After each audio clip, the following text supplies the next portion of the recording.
যোগ বিয়োগ গুণ ভাগ এই জিনিসগুলো আমরা এই কয়দিনে করলাম, ঠিক আছে। এই মানে এই দুই পার্টে আমরা এগুলো শিখলাম। এখন আমরা শিখবো হচ্ছে আপনার রুট বা মূল, এই জিনিসগুলো নিয়ে আমরা একটু আলোচনা করার চেষ্টা করব।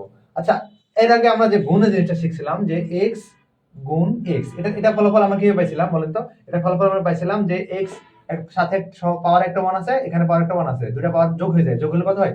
এক্স ওয়ান যোগ ওয়ান, ওয়ান যোগ one, that means x power two. X power two এটাকে বলা হয় স্কোয়ার, এটাকে স্কোয়ার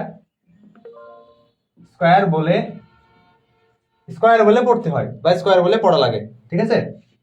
আচ্ছা দেখেন, এখন যদি এরকম থাকে, এরকম root x into root x, তাহলে আমরা কিভাবে পড়বো? আমরা এটাকে এটার উত্তর আমরা কিভাবে করবো, তাই না?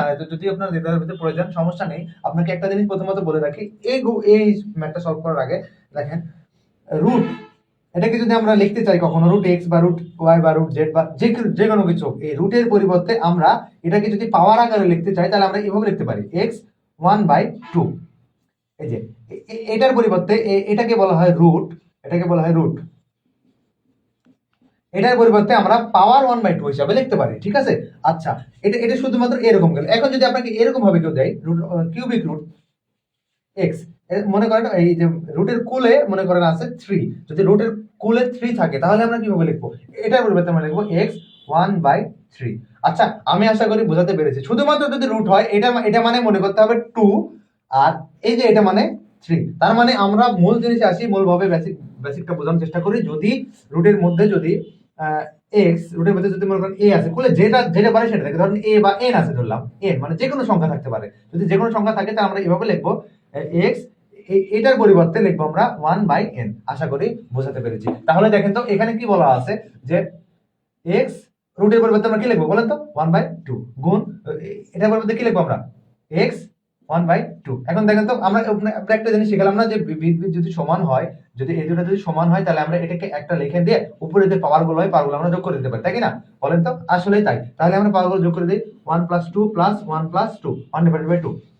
তাহলে আমরা কিভাবে লিখবো এখানে? দেখেন, হাফ যোগ হাফ কত হয়? আচ্ছা, এটা দুটো লসাগু করতে হয়। লসাগু কত? লসাগু 2 আর 2 লসাগু কত?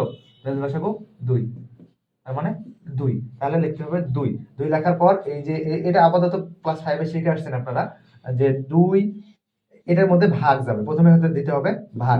যদি ভাগ দেওয়ার পর যে ভাগফলটা আসবে, ভাগফলের সাথে এই উপরে যেটা আছে সেটাকে গুণ দিতে হয়, ঠিক আছে। আশা করি বুঝতে পারছেন। তাহলে 2 দিয়ে এটাকে ভাগ দেন, কত হয়? 2 কে 2 আর উপরে আছে 1, 2 1 আর 1 গুণ করলে কত হয়? 1। আবারও প্লাস, আবারও একই জিনিস, 2 কত হয়? 1, 1 এর সাথে 1 গুণ করলে হয় 1। আশা করি বুঝতে পেরেছেন। তাহলে x 2/2, তার মানে x পাওয়ার 1। x পাওয়ার 1 কে আমরা কিছু লিখি কি না? x পাওয়ার 1 মানে x, শুধুমাত্র x। তাহলে এটার आंसर হবে x। ওকে, আশা করি বুঝতে পেরেছেন। আচ্ছা দেখেন তো, আপনাকে যদি এভাবে দেওয়া হয় যে √3 আছে গুণ √4 আছে x, তাহলে আমরা কিভাবে লিখবেন? আমরা কিভাবে লিখতে পারি? আমরা দেখেন তো, x এটা পরিবর্তে আমরা কি লিখতে পারি? 1/3। আবার x এটার পরিবর্তে আমরা কি লিখতে পারি? 1/4। আচ্ছা, তারপর কি লিখবো আমরা? x একটা লিখে নেব, লিখে নেওয়ার পর 1/3 প্লাস 1/4, এই জিনিসটা আমরা এখন আমরা ক্যালকুলেশন করব। একটা x লিখে নিলাম। এখানে বলেন তো, 3 গুণ 4, এটাকে আমরা যদি ক্যালকুলেশন করি, তাহলে আমাদের এটাকে লসাগু কি হয়? 3 বলে লসাগু কি হয়? এটা লসাগু হয়, যেহেতু দুটো মানে দুটো অজানা বা দুটোর কোনো গুণনীয়ক নাই। মানে বাংলা কথা হচ্ছে যে এটা দ্বারা সরাসরি এমন কোনো সংখ্যা দিয়ে ভাগ করা যায় না দুটোর মধ্যে। সেজন্য আমরা দুটো যদি অজানা কিছু হয়, তাহলে দুটোকে আমরা সরাসরি গুণ করে দেই। দুটোকে গুণ করে যেটা হয় সেটা হচ্ছে আমাদের লসাগু। তাহলে 3 4 12। আচ্ছা, এই 12টা দিয়ে প্রথমে কি করব? এটাকে ভাগ করে দেব। 12টা যদি এটাকে ভাগ করে দেই, তাহলে আমাদের ভাগফল আছে কত? 4। 4 দিয়ে এটাকে আবার গুণ করব।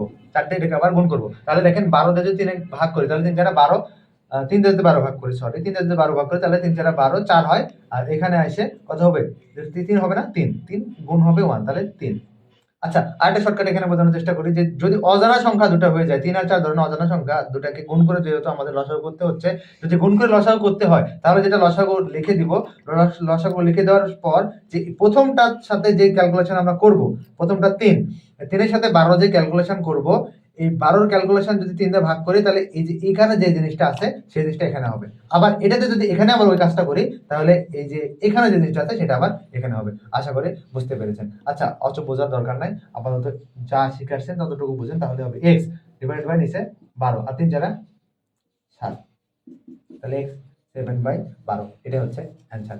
আশা করি বুঝতে পেরেছেন। রুটের অঙ্কগুলো আমি এতক্ষণ শিখালাম। আবারও দেখি আরেকটা কাজ আমি বাড়িতে দিয়ে রাখি।